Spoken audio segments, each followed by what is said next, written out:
Olá pessoal, vamos dar continuidade aos conteúdos abordados pela nossa disciplina Controle de Qualidade Total. Vocês já ouviram falar em normas de qualidade? Com certeza, alguém já escutou sobre as famosas normas ISO, como a ISO 9001, não é verdade? A certificação ISO é como se fosse um selo que atesta a qualidade de uma empresa. As diretrizes estabelecidas nas normas ISO padronizam a qualidade total empresarial. A sigla ISO, que vem do inglês, significa Organização Internacional para Padronização, a qual foi fundada na Suíça e está presente em 170 países. Tem como função promover a normatização de produtos e serviços com foco permanente na qualidade. Essa normatização é baseada num documento que oferece um modelo padrão de implantação de gestão da qualidade. Convém destacar, assim, algumas normas utilizadas no Brasil e que se vinculam à ISO. O Brasil é representado na ISO pela ABNT, que é a Associação Brasileira de Normas Técnicas. Ressaltamos que a ABNT, NBR, é a sigla de Norma Brasileira aprovada pela ABNT, de caráter voluntário e fundamentada no consenso da sociedade. Já a ANR é a sigla de Norma Regulamentadora, estabelecida pelo Ministério do Trabalho e Emprego, com caráter obrigatório. Como exemplo, uma norma de destaque na área da qualidade é a ISO 9001. Informamos a você, futuro técnico, a importância de algumas dessas normas, como as conhecidas NRs, que serão trabalhadas ao longo do curso e que têm grande significância prática em segurança do trabalho. As normas promovem uma melhoria contínua no processo de trabalho, impactando diretamente na satisfação dos colaboradores e clientes. Focando nas normas ISO, elas trazem em seu escopo vantagens empresariais, como organização, produtividade e, consequentemente, credibilidade, com poder de competitividade. Por isso, seu uso é sempre viável.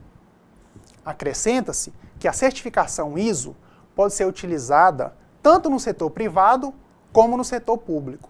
Aliás, o setor público cada vez mais tem se preocupado com a certificação e imagem das empresas públicas diante da sociedade. Vamos pensar na seguinte questão: como se obtém então essa certificação? A empresa deve contratar os serviços prestados por organismos independentes que desenvolvem padrões internacionais de qualidade e fazem essa certificação. Tal aspecto será abordado de forma mais detalhada mais à frente. Atenção! A principal norma do setor é a ISO 9001, que traz os requisitos específicos para um sistema de gestão de qualidade. Assim, essa norma contém uma série de processos e medidas para que uma empresa possa melhorar e controlar a qualidade. Sua versão original é do ano 2000 e a última revisão ocorreu em 2008. A certificação de uma empresa com a norma ISO 9001 gera benefícios como atendimento às exigências dos clientes, expansão de mercado, eficácia no controle de processos, redução de custos e aumento do lucro. Continuaremos agora a falar sobre as normas ISO, porém com foco na área ambiental. Com a evolução cultural ocorrida na sociedade moderna, o consumidor cada vez mais preocupa-se com a sustentabilidade. Assim, empresas que agridem o meio ambiente acabam manchando sua imagem perante o cliente. Você compraria um produto oriundo de trabalho que gera intensa poluição ambiental? Certamente não. A sustentabilidade empresarial é um conjunto de ações que uma empresa toma visando o respeito ao meio ambiente e o desenvolvimento sustentável da sociedade. Logo, para que uma empresa seja considerada sustentável ambientalmente e socialmente, ela deve adotar atitudes éticas, práticas que visem seu crescimento econômico sem agredir o meio ambiente e também colaborar para o desenvolvimento da sociedade. Além de respeitar o meio ambiente, a sustentabilidade empresarial tem a capacidade de mudar de forma positiva a imagem de uma empresa junto aos consumidores. Com o aumento dos problemas ambientais gerado pelo crescimento desordenado nas últimas décadas, os consumidores ficaram mais conscientes da importância da defesa do meio ambiente. Cada vez mais, os consumidores vão buscar produtos e serviços de empresas sustentáveis. Além do benefício gerado pela imagem positiva, as empresas também podem desfrutar de outras vantagens vinculadas à sustentabilidade. Atualmente, é possível contar, inclusive, com benefícios fornecidos pelo governo para instituições que realizem atividades sustentáveis, como redução de impostos ou financiamentos para projetos. Porém, é preciso que todos os estejam envolvidos na proposta e façam sua parte para que os resultados possam aparecer.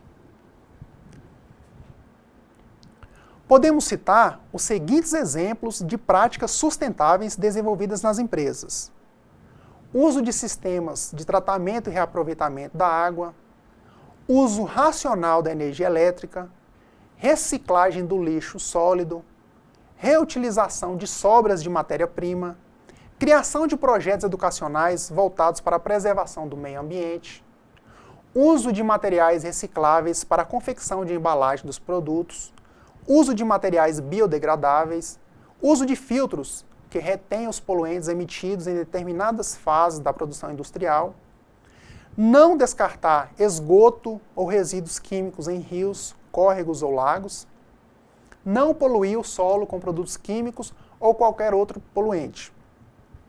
Atenção! Duas dicas importantes de sustentabilidade nas empresas são: realizar mudanças no ambiente corporativo e no hábito das pessoas. Sabe-se que a prática da sustentabilidade reduz custos e pode tornar a empresa mais competitiva no mercado. É altamente recomendável o investimento em ações sustentáveis para a realização de um volume maior de negócios. Diante do explanado, os produtos que possuem o selo ambiental representam respeito à natureza e ganham maior credibilidade e respeito dos clientes. No mundo globalizado, as organizações de ponta já integram o fator sustentabilidade em seus planejamentos estratégicos. O técnico em segurança do trabalho deve rotineiramente executar suas atribuições específicas, considerando e respeitando o meio ambiente. As infrações ambientais acabam manchando o nome de uma empresa e repercutindo em sua equipe profissional. Imagine tal situação. Você foi contratado para trabalhar como técnico em segurança do trabalho numa empresa com atuação e instalação em área rural.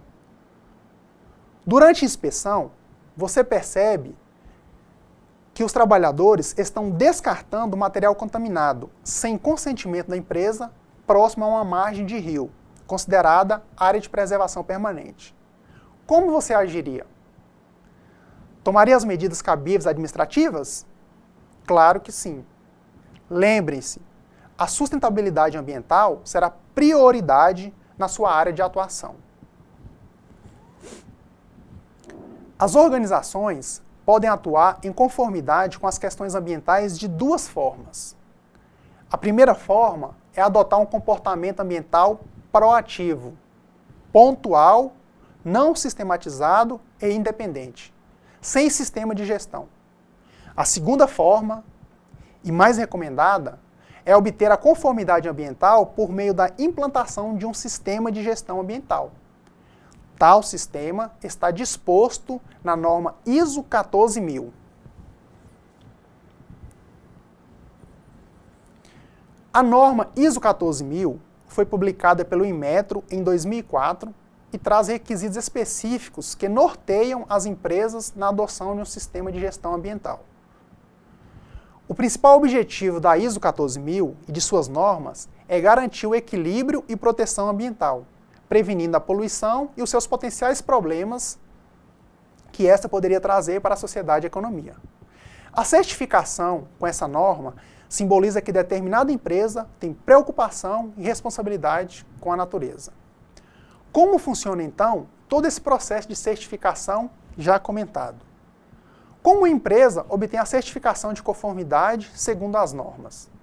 Vamos ver. Um órgão oficial, chamado de acreditador, como por exemplo o Inmetro, afirma que um órgão ou empresa certificadora, chamado avaliador, tem capacidade para realizar determinada avaliação e certificação em produtos e processos de uma organização, que se configura como um avaliado. Há empresas de auditorias no mercado que executam essa certificação, tendo como base as normas ISO específicas relacionadas à atividade da organização. Legal, não é, pessoal? Vocês acabaram de ver como as normas atestam e garantem a qualidade ao produto, refletindo de maneira positiva na satisfação do cliente. Iniciaremos neste instante o estudo sobre as ferramentas de gestão da qualidade. Para que uma empresa se torne competitiva e moderna, buscando continuamente a excelência de seus produtos e serviços, faz necessária uma mudança comportamental entre todos os envolvidos na busca pela qualidade. Essa mudança de comportamento tem como base 3 fatores principais: conhecimento, habilidade e atitude. O conhecimento é adquirido por meio de informação e treinamento. Colocando-se em prática o conhecimento, obtém-se a habilidade, que culmina com a mudança que é promovida pela atitude. Logo, percebe-se que somente conhecimento não gera mudança. Para isso, o conhecimento deve ser trabalhado e explorado.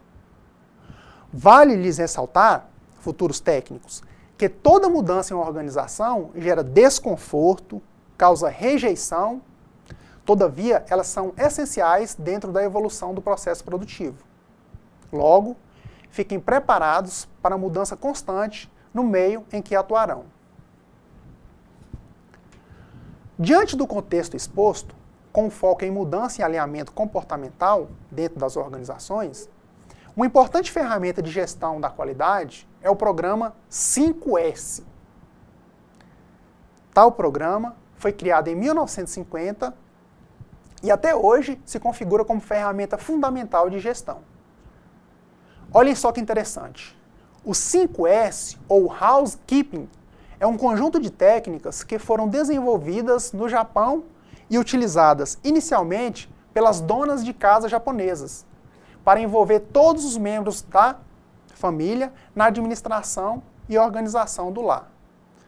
No final dos anos 60, quando os industriais japoneses começaram a implantar o sistema de qualidade total nas suas empresas, perceberam que o 5S seria um programa básico para o sucesso da qualidade organizacional.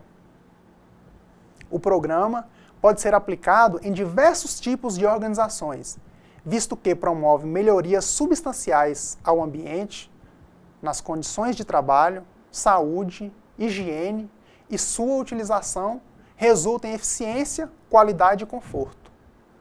Vale destacar que a essência do programa é a mudança de atitude, de pensamento e comportamento de pessoal. O método 5S se baseia em 5 palavras de origem japonesa, em que cada palavra se inicia com a letra S. São elas: seiri, ou utilização; seiton, que é a coordenação; seizo, significando limpeza; seiketsu, ou saúde; e shitsuki, com significância de autodisciplina. Antes de cada termo do programa, foi convencionado o termo senso de, que significa exercitar a capacidade de apreciar, julgar e entender. Por exemplo, o senso de limpeza e ordenação, quando bem trabalhado em uma empresa, promove a melhoria do aspecto visual do ambiente. Outros exemplos de utilização prática dos censos estão evidenciados no material de apoio do curso.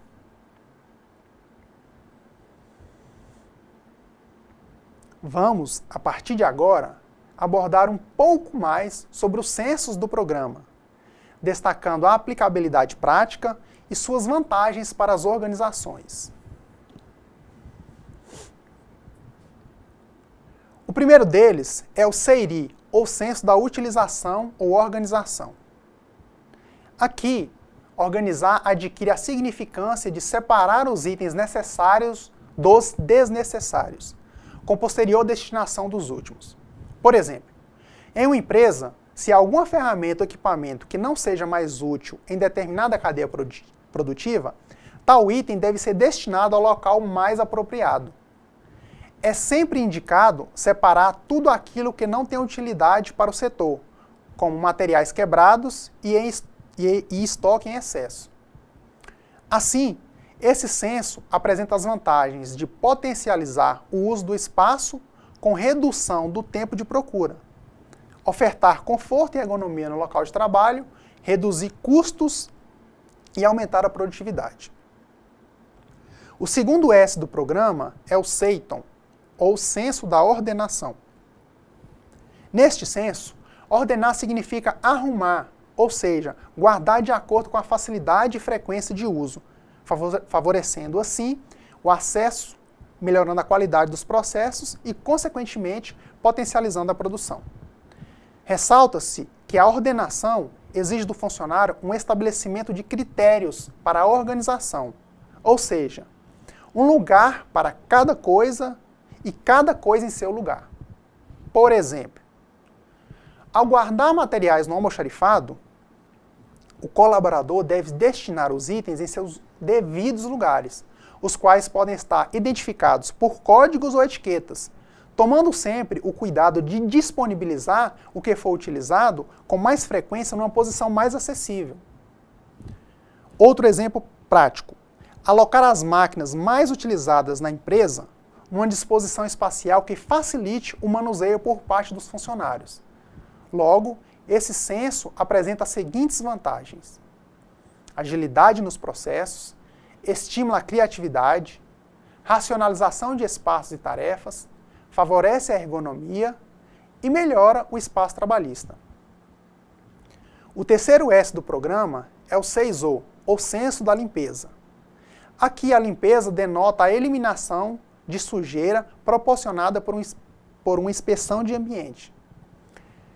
E isso não é atribuição somente do pessoal da limpeza. O mais importante é o caráter preventivo de não sujar. Fica a dica: desenvolva hábitos de limpeza no ambiente, incluindo máquinas e equipamentos, garantindo um local agradável à prática trabalhista. O quarto censo é o da saúde, ou Seiketsu. Neste censo, o foco é a preservação da saúde dos colaboradores, por meio da adoção e manutenção de um ambiente de trabalho higienizado. Observem sempre a vinculação existente entre este censo com os anteriores. Aqui, faz-se princípio a padronização de hábitos. Atenção técnicos em segurança do trabalho. Estimulem e adequem o ambiente organizacional de forma a garantir boas condições de ergonomia e conforto dos trabalhadores ao executarem atividades. Garantam também condições favoráveis de ventilação, iluminação e uso de equipamentos. Informo ainda que tais cuidados ajudam a minimizar os temidos acidentes de trabalho. Lembre-se de que as famosas NRs, ou normas regulamentadoras do Ministério do Trabalho e Emprego, os auxiliarão bastante nessa área. Proporciona sempre o bem-estar físico e mental dos funcionários, o que culminará em satisfação e rendimento profissional. Agora iremos conhecer o último censo, que é o da autodisciplina ou Shitsuki. Conceituando, autodisciplina é a capacidade de impor a si mesmo disciplina. E a disciplina, o que significa então? Ter disciplina significa cumprimento de normas pré-estabelecidas. No ambiente empresarial, adquire significância coletiva, onde também é um sinal de respeito ao próximo ou ao grupo. Com essa característica, podemos, inclusive, exercitar rotineiramente a prática de todos os S's do programa. Podemos ainda estabelecer programas de educação permanente e treinamento profissional, bem como estimular o trabalho em equipe e a avaliação e controle da organização. Convém salientar que a plena obediência às normas não significa engessamento laboral ou submissão. Por isso, adote continuamente o senso crítico em sua atuação. A autodisciplina promove uma atitude pautada pela moral e pela ética, favorecendo o desenvolvimento pessoal e profissional. Frisa-se que as pessoas não nascem autodisciplinadas. Logo, trata-se de uma característica adquirida e que deve ser lapidada ao longo da vida. Vimos detalhadamente sobre os 5 sensos. Resta apenas uma dúvida. Como se implanta e controla o programa 5S em uma empresa? Vamos ver então. A etapa inicial para a implantação requer uma sensibilização de todos os atores envolvidos no processo, bem como a oficialização de toda a instituição sobre a implantação do programa. É recomendável definir o que será feito, quem fará, quando, onde e como será feito. Tudo isso no intuito de garantir a eficácia e eficiência do programa. A equipe de implantação deve ser composta por um membro da alta administração e por pessoas de diferentes setores da empresa. O processo de implantação requer os seguintes passos: planejamento das atividades com elaboração de cronograma, treinamento da equipe de trabalho responsável pela implantação, registro da situação atual da empresa, especialmente nas áreas onde forem detectadas necessidades de ações de melhoria, favorecendo assim uma comparação entre o real e desejável. Seguindo o processo de implantação, deve-se realizar uma reunião com todos os funcionários, onde será explanado sobre a importância de implantação do programa. Após a reunião, o programa efetivamente começa a ser implantado. Toda a implantação deve ser sistematizada e participativa, com vistas à obtenção do sucesso. Para finalizar, o processo de utilização do programa necessita de controle e auditoria, a fim de monitorar a aplicação dos critérios pré-estabelecidos nos objetivos do programa.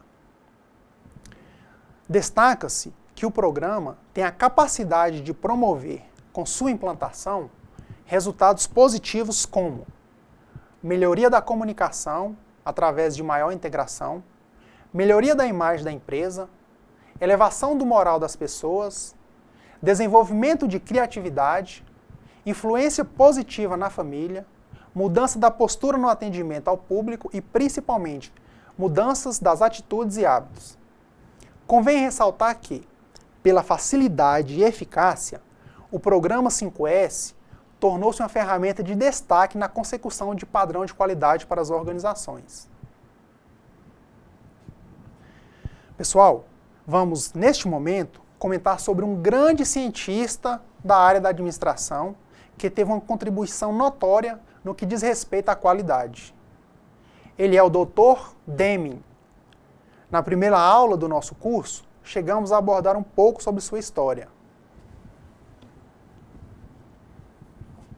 William Edwards Deming é considerado o pai da nova idade industrial. Americano e professor universitário, teve seu trabalho originalmente desenvolvido no Japão e de lá se expandiu pelo mundo ganhando notoriedade.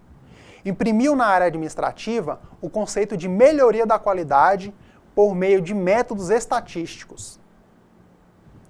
O ponto central de sua teoria dizia o seguinte: os empresários deviam descobrir o que os seus clientes queriam e, a partir daí, ajustar processos e produtos na busca da excelência da qualidade. Segundo o método Deming, melhorando a qualidade, a produtividade aumenta e, por consequência, a redução dos custos e dos preços. Logo, ocorre uma reação positiva dos clientes em relação à melhor qualidade com preços mais baixos. Assim, a empresa adquire competitividade e ganha força no mercado. O cerne do método dispõe que as organizações devem estar abertas às mudanças, tendo como base os anseios dos consumidores. Nesse processo, o trabalho em equipe é primordial, mas só isso não é suficiente. As empresas necessitam também de líderes eficazes que proporcionem mudanças nos processos por meio de estímulo e otimização da ação dos colaboradores. A cadeia é finalizada com o conhecimento, que é o alicerce da mudança. De acordo com Demme, a tarefa da administração é a previsão, enfatizando a postura preventiva que as organizações devem assumir. E, vislumbrando a qualidade nos processos, afirmava que é melhor fazer certo do que fazer depressa, demonstrando a necessidade de eficiência produtiva. Na década de 20, o Dr. Edward Demme, ao visitar algumas empresas, verificou que estas realizavam inspeção nos produtos somente ao final do processo, para identificar erros. Na sua visão, aquele procedimento estava incorreto, pois era apenas uma ação corretiva e não preventiva, gerando custos maiores. Demme lançou então os princípios da qualidade total, que compreendem ideias como melhoria constante de produtos e serviços, impressão de qualidade no produto desde o início da produção, estabelecimento de parceria entre colaboradores, realização de treinamento profissional, instituição de liderança, favorecimento do trabalho em equipe, estímulo ao desenvolvimento pessoal e profissional e, para finalizar, estímulo à atuação coletiva no processo de mudança. Esses princípios constituem a base da teoria transmitida aos executivos no Oriente, em meados do último século e posteriormente. Tais princípios contêm a essência de sua filosofia e são aplicáveis à empresa de qualquer dimensão, tanto para produtos como serviços. Enfatiza-se que seus ensinamentos são aplicáveis também aos vários departamentos ou unidades de uma organização, assumindo assim uma característica de universalidade. Logo, percebemos a importância e a dimensão da fundamentação supracitada. Perceberam as ideias? Portanto, Demme deixou como legado para o campo da qualidade uma série de conceitos com grande aplicabilidade às organizações. Aqui encerramos mais uma aula. Valeu, pessoal, obrigado pela atenção e bons estudos a todos.